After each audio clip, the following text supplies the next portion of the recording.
ಸರ್ಕಾರ ಈಗಾಗಲೇ ಒಂದು ಡಿ.ಕೆ. ಶಿವಕುಮಾರ್ ನೂತನ ಮುಖ್ಯಮಂತ್ರಿ ಆಗಿರುವಂತಹ ಒಂದು ತಂಬಾಕನ್ನು ಬಂದ್ ಮಾಡಲು ಈಗಾಗಲೇ ನಿರ್ಧಾರ ತಗೊಂಡಿದ್ದಾರೆ ವೀಕ್ಷಕರೇ. ಹೌದು, ಈಗಾಗಲೇ ನಮ್ಮ ಕರ್ನಾಟಕದಲ್ಲಿ ತಂಬಾಕನ್ನು ಬಂದ್ ಮಾಡಬೇಕೆಂದು ಈಗಾಗಲೇ ಒಂದು ಸ್ಟೇಟ್ ಗೌರ್ಮೆಂಟು ವಿಚಾರ ಮಾಡಿದೆ. ಅಂದು ಬಂದ್ ಮಾಡೋಕ್ಕೂ ಕೆಲವೊಂದು ನಿಯಮಗಳನ್ನು ಜಾರಿಗೆ ತಂದಿದೆ ವೀಕ್ಷಕರೇ. ಕೆಲವು ಜನಕ್ಕೆ ಇನ್ನೂ ಕೂಡ ಗೊತ್ತಿಲ್ಲ. ಸಂಪೂರ್ಣವಾಗಿ ಈ ವಿಡಿಯೋ ನೋಡಿದರೆ ನಿಮಗೆ ಪಿನ್ ಟು ಪಿನ್ ಮಾಹಿತಿ ಸಿಗುತ್ತೆ ವೀಕ್ಷಕರೇ. ಬನ್ನಿ ವೀಕ್ಷಕರೇ, ಸಂಪೂರ್ಣವಾಗಿ ಅದರ ಬಗ್ಗೆ ನಿಮಗೆ ತಿಳಿಸಿಕೊಡ್ತೀನಿ. ಕರ್ನಾಟಕದಲ್ಲಿ ಹೊಸ ತಂಬಾಕು ನಿಯಮಗಳನ್ನು ಇತ್ತೀಚಿನ ಮಾಹಿತಿದಂತೆ ಒಂದು ಗುಟ್ಕಾ ಮತ್ತು ತಂಬಾಕು ಇರುವ ಪಾನ ಮಸಾಲೆಗೆ 1 ವರ್ಷದ ನಿಷೇಧ.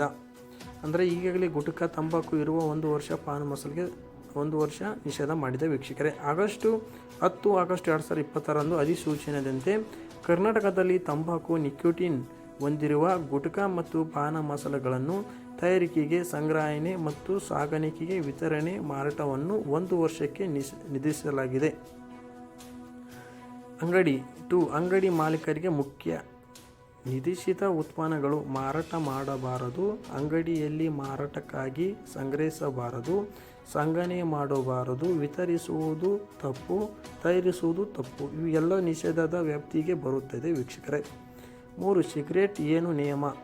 ಸಿಗರೇಟ್ ಸಂಪೂರ್ಣವಾಗಿ ಕರ್ನಾಟಕದಲ್ಲಿ ನಿಷೇಧವಾಗಿದೆ ಎಂದು ಅರ್ಥವಲ್ಲದ, ಆದರೆ ಈಗಾಗಲೇ ಜಾರಿಯಲ್ಲಿರುವ ಕಠಿಣ ನಿಯಮಗಳನ್ನು ಮುಂದುವರಿಸುತ್ತದೆ.